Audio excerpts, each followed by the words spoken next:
বন্ধুরা, আশা করি সবাই ভালো আছেন। ইন্ডিয়ান ভিসা সম্পর্কে নতুন আরেকটি তথ্য নিয়ে হাজির হলাম। তো আপনারা সকলেই জানেন যে বর্তমানে কিন্তু অ্যাপয়েন্টমেন্ট ডেট নেওয়াটা একটু কষ্টকর ব্যাপার হয়ে গেছে। তো অ্যাপয়েন্টমেন্ট ডেট স্লট থাকার পরেও অনেকেই কিন্তু অ্যাপয়েন্টমেন্ট ডেট নিতে পারছে না। অনেকেরই কিন্তু ডেট আসছে, টাইম আসছে না, বা অনেকেরই ওটিপি আসছে না, অনেকেরই যে অ্যাপয়েন্টমেন্ট ডেট সেটিও আসছে না। মানে এক এক ধরনের সমস্যা দেখা দিচ্ছে অ্যাপয়েন্টমেন্ট ডেট নিতে গেলে। আপনি আবেদন করতে পারবেন, ঠিক আছে, মেডিকেল ভিসা, স্টুডেন্ট ভিসা বা এন্ট্রি ভিসার আবেদন করতে পারবেন, কিন্তু অ্যাপয়েন্টমেন্ট ডেট নিতে পারছেন না। তো এটি হচ্ছে একটি সমস্যা, এটি নেট সমস্যা। তো গতকালকে আমি একটি তথ্য পেয়েছি, যমুনা ফিউচার পার্কের তথ্য, সেই বিষয়টি আপনাদের মাঝে শেয়ার করব। তো গতকালকে আমার কিছু পরিচিত মানুষ পাসপোর্ট ডেলিভারি নিতে গিয়েছিল। সেখানে কিন্তু তারা ইন্ডিয়ান এম্বাসির যে সকল কার্যক্রম বা যে সকল কথাবার্তা শুনে তারা বুঝতে পেরেছে যে হয়তো আবারও ইন্ডিয়ান ভিসা সেন্টার অফিসগুলো বন্ধ হতে পারে। তো এমনটাই কিন্তু তারা তথ্য পেয়েছে।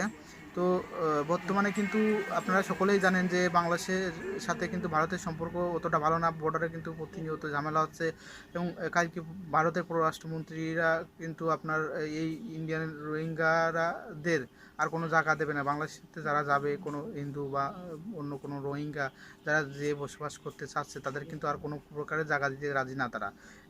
তারপরেও বর্ডারে কিন্তু কঠোরভাবে ব্যবস্থা নিচ্ছে, এবং বাংলাদেশের সাথে সম্পর্ক তেমন একটা হচ্ছে না। তো এই জন্য সামনে ভিসা সেন্টারগুলোতে কিন্তু আবারও বন্ধ হওয়ার সম্ভাবনা রয়েছে অনেকাংশেই। গতকালকে যমুনা ফিউচার পার্কে তারা গিয়ে অনেক কিছু জিজ্ঞেস করেছে, অনেক তথ্য নিয়ে এসছে। তারা বলেছে যে তাদের যে কার্যক্রমগুলো বা তাদের যে ব্যবহারগুলো, তাই সেই অনুপাতে আবারও ইন্ডিয়ান ভিসা এম্বাসি বন্ধ হতে পারে।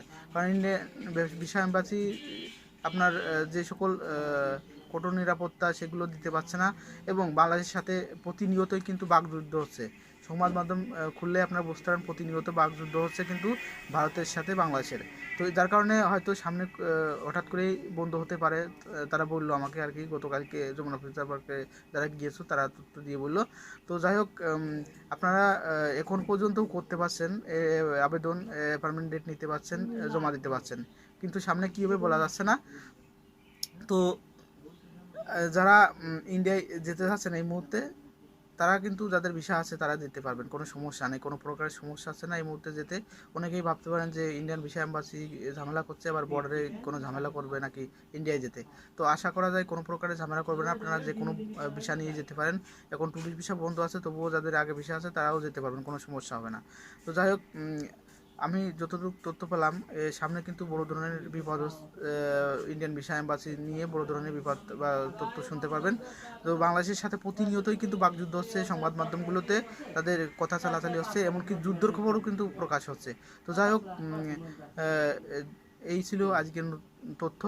তো আপনারা এখনও পর্যন্ত কিন্তু আপনারা অ্যাপয়েন্টমেন্ট ডেট নিতে পারবেন, ভিসা আবেদন করতে পারবেন, কোনো সমস্যা হচ্ছে না। আপনার যদিও স্লট, অ্যাপয়েন্টমেন্ট ডেটের স্লটটি অনেক সময় ঝামেলা করে, তো তবুও অনেকেই কিন্তু একদিন পর চেষ্টা করবেন বা 2 দিন পর চেষ্টা করবেন, অ্যাপয়েন্টমেন্ট ডেট নিতে পারেন। তো যাই হোক, এখন বর্তমানে বাংলাদেশি টাকার মানটাও অনেকটা কম, 69-70 করে যাচ্ছে। যারা ভারতে এই মুহূর্তে যাচ্ছেন তারা কিন্তু বাংলাদেশি টাকার মান একেবারেই কম পাবেন। তো বাংলাদেশে যে সকল পর্যটক আছে তারা কিন্তু ভারতে এই মুহূর্তে যেতে রাজি না, অনেকাংশই কমে গেছে। কলকাতার মধ্যে কিন্তু অনেক কমে গেছে বাংলাদেশের যে সকল পর্যটক আছে তাদের যাওয়া। তো কলকাতার মধ্যে কিন্তু হাহাকার বেঁধে গিয়েছে এক প্রকারে বাংলাদেশি পর্যটক না থাকার কারণে। অনেক সময় মেডিকেল ভিসার জন্য কিন্তু যেতে পারছে না, প্রয়োজন হলেও যেতে পারছে না, যার কারণে কলকাতায় কিন্তু আপনার হাহাকার বেঁধে গেছে বাংলাদেশি পর্যটকের জন্য। এবং মেডিকেল ক্ষেত্রেও কিন্তু অন্যান্য জায়গায় যারা চিকিৎসা করাতে যায় তাদের কিন্তু ক্ষেত্রে অনেকাংশই কম যায়। তো যার কারণে ইন্ডিয়া কিন্তু একটু সমস্যার সম্মুখীন হতে চলেছে।